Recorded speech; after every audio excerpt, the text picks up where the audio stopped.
Hi, thank you so much, Leanne. Great introduction there. The first thing people usually ask me is, so why do people call you the alligator wrangler?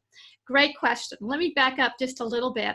I worked for a technology forecasting company for a long time. And what we found was that people didn't want to just forecast the future. They actually wanted to create the future. So we came up with a list of best practices to help people do just that. And that turned into a book that I co-authored called Mini Trends, about how to find trends and take advantage of them. It won a couple of best book awards. And we started doing consulting and conferences around it. And it was great for a while, but then I found that that so many companies had fixed mindsets, and the people were really unhappy, especially in corporate, because they didn't have the chance to use their creativity and their imagination and their ideas, and it was just very frustrating to them. And so I started, I realized that what we were doing was just putting Band-Aids on there. So I started getting really frustrated, and I started feeling really overwhelmed because I couldn't help more. I didn't feel like I was making a sustainable change. So I went through a 9-month evidence-based coaching program at UT, and I got the tools and the techniques to move people from that fixed mindset to an energized growth mindset. And that changed everything for me, but it also gave me the ability to help other people. One of my very first clients right after that was a business owner, a small business owner. And he came in and he said, I'm just struggling. I've got a list of to-dos this long. Things are falling off falling off through the cracks. My wife is upset. I'm never getting home on time for dinner. I just feel so overwhelmed. Can you help me? I just feel like I'm in an alligator pit.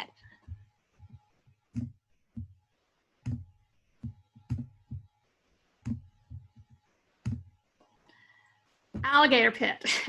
You guys see that? That's exactly how I feel sometimes. And I don't know about y'all, but you probably do too.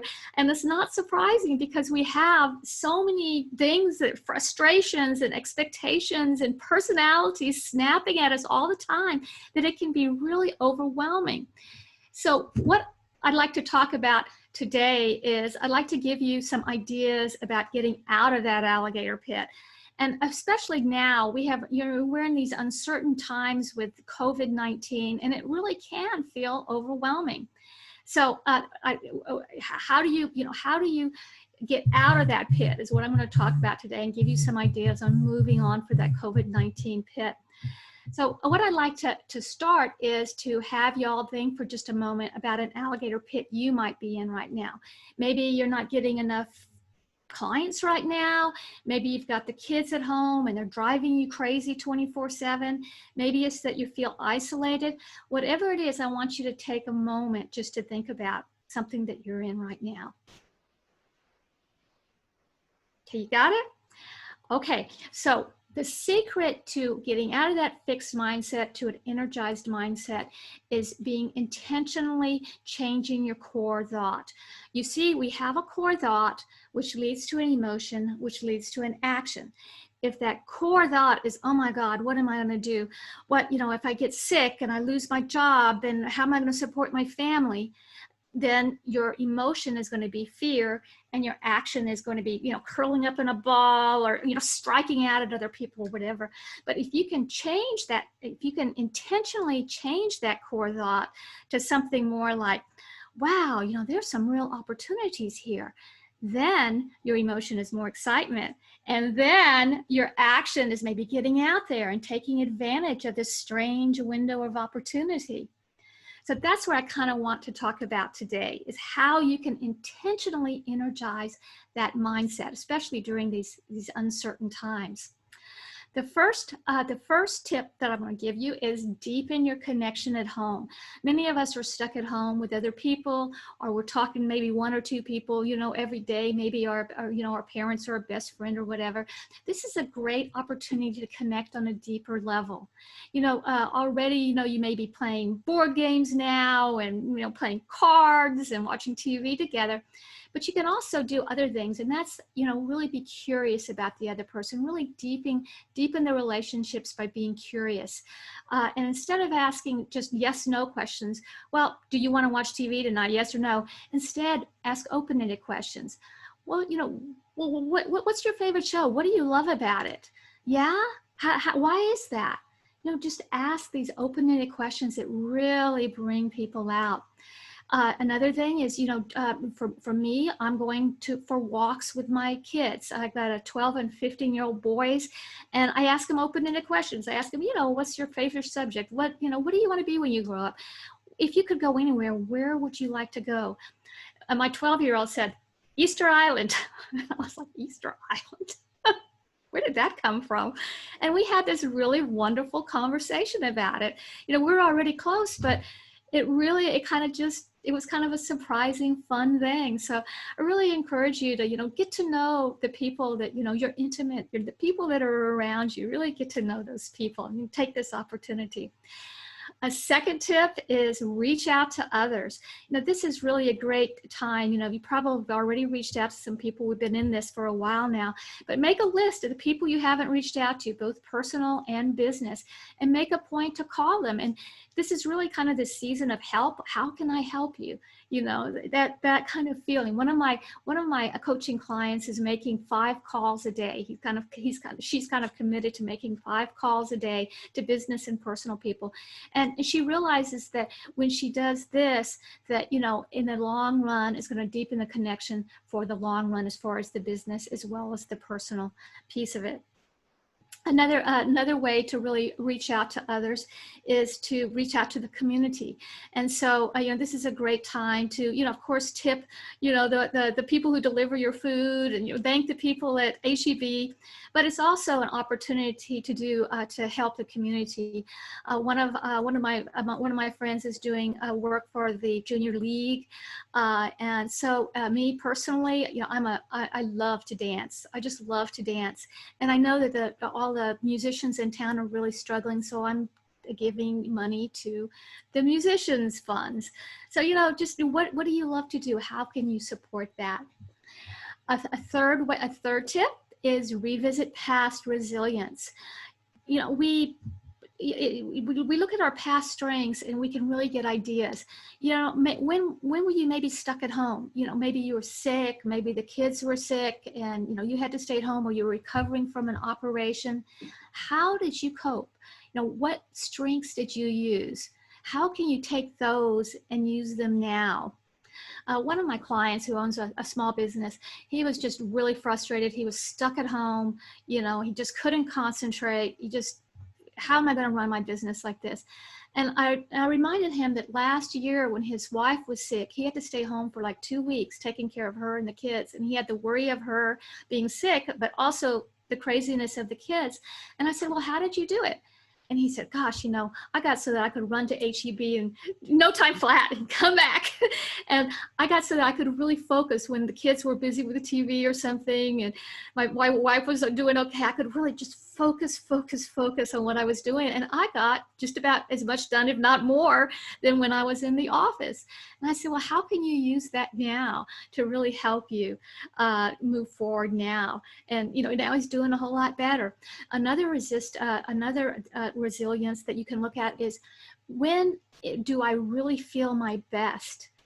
And this usually because we sleep, we get enough sleep, we eat right, we exercise. So this is really important to remember right now, is get that resilience going by taking care of yourself. A fourth tip is write it down. Writing stuff down completely changes our mind. Our conscious and our unconscious mind can connect quicker and with less stress when you write things down.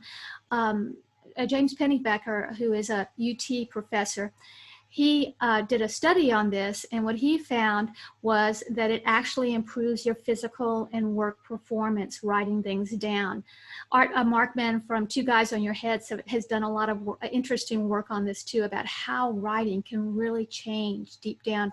And as far as the writing goes, another thing is, not only can you help yourself, but you can help those around you. If you know anybody else who's feeling, overwhelmed, have them write down how they feel. And then maybe you can even say, why don't we share it? Why don't we read that together and have a conversation about it and ask open-ended questions. So write it down is a great thing. A sixth tip is practice gratitude. I suggest you write down at least 3 things a day that you're really grateful for, because being grateful does is it takes your mind off of me, and it puts it out to all the things that you're really, really grateful for. And so it kind of opens you up to a higher intelligence. I tell my clients and the people in my audiences that to write 3 to 10 things a day about, all the things that you're grateful for. And the trick is to take the things that are kind of bothering you and they're negative and turn them into gratefuls. So you might say, oh gosh, man, I was really feeling stressed out today, but I called my team and we talked about it and I felt a lot better. Or, I wasn't feeling good today and I really felt isolated, and tomorrow I'm going to make a point to go out and take a walk because I know that'll make me feel better. So, play around with those gratitudes, but, those kind of things can really make you focus on energizing your mindset instead of getting so fixed and stuck in that fixed alligator pit. A 7th tip is tackle someday projects. Now this, you got this long list. If you do have some extra time, then this is a great time to really look at that list and, pull out those things that, maybe those projects that you meant to do, or, something that you're passionate about, really pull that out. One of my clients, she had her hours cut way down, and she loves art. So she started building up her website and her art website and putting prices on things. And she actually sold 2 paintings and she was so excited about that.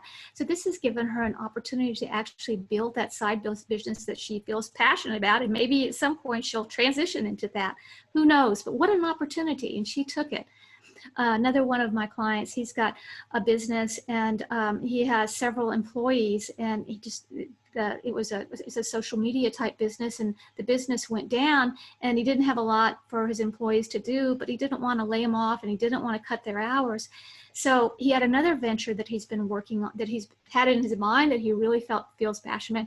He brought the venture in, and he started having his employees work on that too. And that's beginning to go. And so his employees are not only part of the old company, but now they're building this new thing together. And it's really connecting them in new ways. So, just be thinking about how you can kind of take this energize your mindset by taking some opportunities during this period to build other things that you feel passionate about, or go back on the business that you're in and kind of get that foundational stuff that, you sort of blew off because you were too busy moving, and take advantage of this period to get that more solid. Another thing is this is a great time to work on ourselves. We're really transitioning. There's a lot of things going on now. We're online now, and we're never really going to get offline again. We've gotten this learning curve now, and so it's going to be a hybrid. Even if we do start, when we do finally get off of all of these Zoom meetings or whatever. So it's a great time to really be thinking about where you want to go in the future. A great way to do this is with assessments. There's a lot of free assessments. There's, if you look up free discs, there's a lot of personality assessments out there that, you can kind of do. Strength Finders has a book for $20 that has a assessment, and a great assessment in it that you can look at. I have an assessment that I do, a mindset leadership assessment, that a lot of people have gotten very interested in right now because they are going through transitions. It shows where you are when you're under stress and where you are under normal circumstances, and gives people lots of ideas about energizing their mindset. So just look for those and do some introspective thinking during this period. And kind of related to that, my 8th goal is brush up on your goals. We tend to put goals out there and then we kind of forget about them, and things are kind of changing. So you want to revisit those goals And what I suggest is really put those goals and write them down. And I suggest 3 in 3 months, 3 personal ones, 3 business ones for 3 months, and for 1 year, and for 5 years. And every night, look at those. Just get your conscious and unconscious mind working together. And a great tip on this is think about how you'll feel when you achieve that goal. It's all tied into the law of attraction. You put out that goal, and then you feel it, and then that's going to make you feel good now, but it's also going to be more likely that your conscious and unconscious can connect together around that goal and actually achieve it. And even if it doesn't exactly go that goal, you're going to be aiming very close to it. So it puts everything kind of going in the right direction. So let's review the goals, the different tips. Let's see if I can go that. So what I want you to do is, again, take just a second, think about the alligator pit that you chose at the beginning, and I want you to be kind of, as I go through these, kind of be thinking about how you might use them. One is to deepen the connection by asking open-ended questions, connecting with people, reach out to others in your own little set and in the community. Revisit your past resilience. What strengths did you have? How can you use them? Write it down. Practice gratitude. Tackle those someday projects. Pull them out of there. Work on yourself. Do some assessments. Dust off your goals. Take a moment to think about that. Here are some ways that I can help you during this season. I've got 12 quick and dirty ways that I can give you. I've got a free goal sheet. We were talking about goal sheets. If you're interested in the talk that I'm giving now, I've been giving it to a lot of organizations around town. I'd love to give it to your organization or your business. Happy to give a free half-hour speed coaching session around the alligator pit you just talked about, or something else. And also the mindset assessment that I talked about. Happy to give that as a 50% off. So what I'd really like to leave you with is that you really can get out of those alligator pits that you're in by changing your core thought in an intentional way. And when you do that, you energize your mindset, and all sorts of wonderful opportunities and unexpected outcomes will come of that. And when you do that, you can honestly say, "See you later, alligator."